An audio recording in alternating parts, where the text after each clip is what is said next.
Bonjour, mon nom c'est Jessie et je vais partager mon témoignage. Je trouvais important de partager mon témoignage parce que ça fait plusieurs semaines que je fais des capsules et il faut savoir que pour que j'en sois rendue là, il faut que vous connaissiez mon témoignage. Donc bref, je vais essayer de faire ce court, mais j'avais beaucoup d'idoles dans ma vie.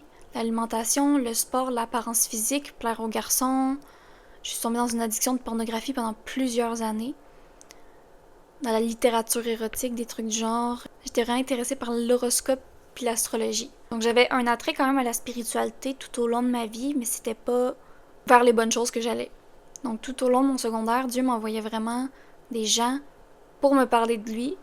Puis au fond, quand ces gens-là me parlaient, on dirait que je savais que je me sentais interpellée par Dieu dans ces moments-là.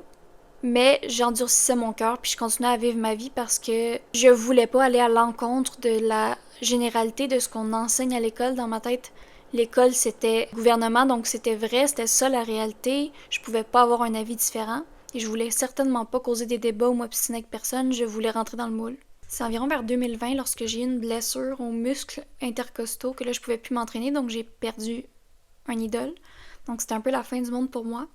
Puis je priais Dieu parce que là, justement, là, quand j'étais dans une période vraiment affreuse, là, je commençais à prier Dieu, tu sais. Puis j'étais comme, ah, Dieu, guéris-moi pendant 2 ans. Puis j'essayais de trouver quelque chose. J'étais allée à plusieurs examens médicaux pour essayer de trouver ce que j'avais. Personne ne le trouvait, personne ne savait comment me soigner.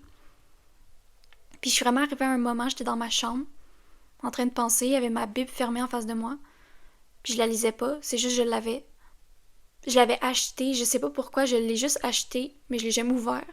J'ai vraiment senti la présence de Dieu. Puis c'est là que j'ai vraiment décidé de lâcher prise, de lui donner ma vie, parce que je m'attachais aux choses qui étaient pas vraiment importantes, puis je réalisais que j'avais besoin de lâcher prise, puis ça, j'étais pas capable par mes propres forces. Donc j'ai dit à Dieu, ok, je vais pas te demander de me guérir, je veux juste te donner ma vie.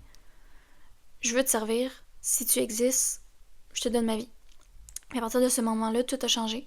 Donc au fur et à mesure, c'est très progressif. Il m'a révélé les péchés dans ma vie, puis j'ai eu beaucoup de périodes que je retombais dans les péchés, donc ça me séparait de lui, je sentais que je m'éloignais.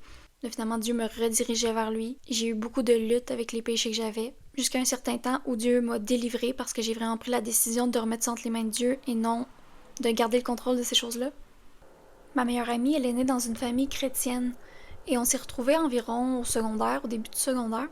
Et j'étais pas une sorteuse de base, donc moi, je voulais absolument voir ma meilleure amie. Puis ma meilleure amie, le vendredi soir, qu'est-ce qu'elle faisait? Elle allait à la jeunesse. Donc pour passer du temps avec elle, j'allais à la jeunesse, mais de mes 15 à 19 ans, c'était pas